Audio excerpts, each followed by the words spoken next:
Kardom, and hello to everyone who is watching this video right now.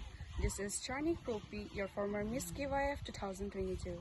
I'm so honored, humble and grateful to be telling you all that the oldest ethnic festival of India is back with its 49th edition, the KARBI Youth Festival, starting from 15th to 19th of February 2023 at KARBI People's Hall, Taralangso.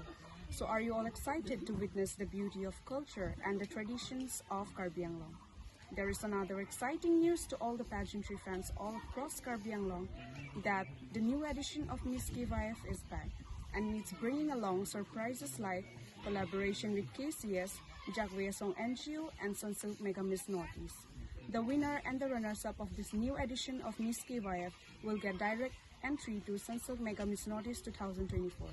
So ladies, what are you waiting for? Grab this opportunity and make it yours.